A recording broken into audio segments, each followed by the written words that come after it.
Yang nonton sepak bola pasti tahu. Setiap Jepang habis main, supporternya bersihin stadion. Ternyata bukan pencitraan mereka. Ternyata ini budayanya mereka. Waktu saya cek, ternyata orang-orang Jepang itu dari kelas 1 SD sampai 3 SD, itu anak-anak SD kelas itu gak belajar mata pelajaran. Tapi yang mereka pelajari adalah budaya dan attitude. Makanya bersih itu orang Jepang dari dalam. Beda sama Singapura. Bersih karena takut didenda. Beda. Mereka bersih dari dalam. Emang bersihan orangnya. Karena apa? Diajarin dari kecil. Nah, seharusnya orang Kristen ini kayak begini. Dan pagi hari ini harus jadi pertanyaan kita. Kita orang Kristen yang membangun kultur dari dalam, atau orang Kristen yang takut didenda? Gereja lo didenda nanti sama Yesus. Baca Alkitab, nanti didenda lo. Ya, hafalin ayat, nanti Yesus marah lo kalau nggak hafal ayat. Kita cuman ketakutan dalam deketin Tuhan Yesus, atau kita membangun kultur bahwa Yesus ada di dalam. Bangun kultur yang membuat orang syok ngelihat kita. Orang seringkali berubah, gak perlu pakai omongan kita, lewat kelakuan.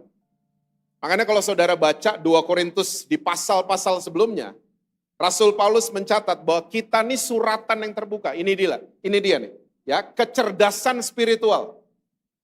Kita suratan yang terbuka, kita baca Alkitab. Tapi orang-orang bisa membaca Alkitab lewat kelakuan kita. Bahkan mereka syok, bini lo udah selingkuh, lo ampunin. Yes. Laki lo selingkuh, lo ampunin. Yes. Itu ada yang mau sama lo, ganteng. Enggak. Saya memutuskan mengampuni. Orang syok lihat kita. Saya percaya yang model begini banyak di GSJS jam 8 pagi. Yang amin di depan doang. Yang belakang perlu ngopi sama saya kayaknya.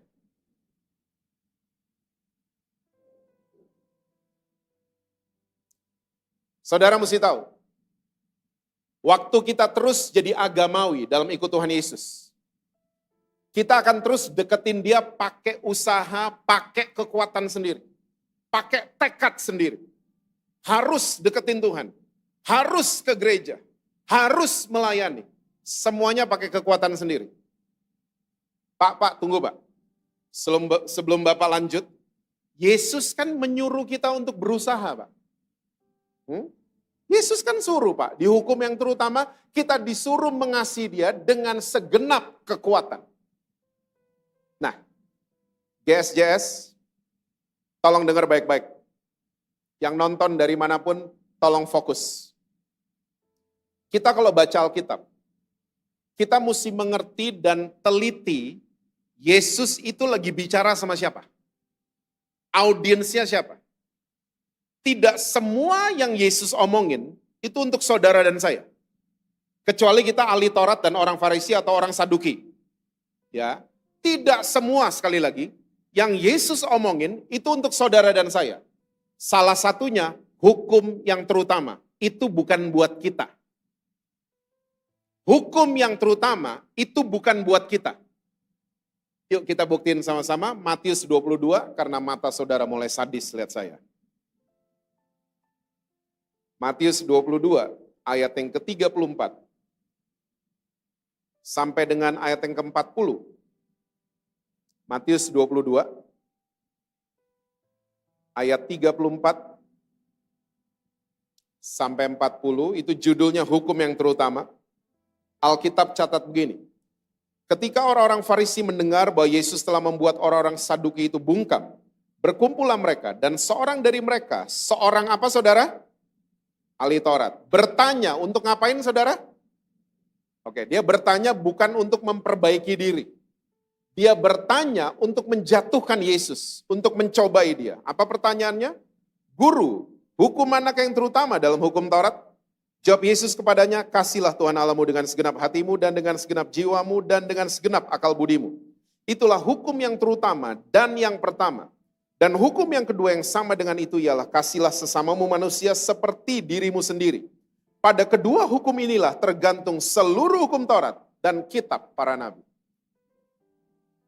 Jadi kalau baca Alkitab, diteliti Yesus lagi ngomong sama siapa? Oke? Dan hukum yang terutama, Yesus lagi ngomong sama satu orang ahli Taurat, satu orang. Dia bertanya sama Yesus bukan untuk memperbaiki diri. Dia bertanya untuk mencoba Yesus. Dijawab ini sama Yesus. Kasihlah Tuhan Allahmu dengan segenap, pakai usaha sendiri. Ya, ini semua adalah kesimpulan dari kitab para nabi dan hukum Taurat. Hukum Taurat mengajarkan kita harus pakai usaha deketin Tuhan. Sementara hari ini sudah berubah karena kelahiran Yesus, karena kedatangan Yesus untuk saudara dan saya. Nah, terus yang buat kita yang mana? Kalau hukum yang terutama bukan buat kita, yang buat kita yang mana, Pak? Yohanes 15 ayat 7 sampai 12. Yohanes 15 ayat yang ke-7 sampai dengan ayat yang ke-12.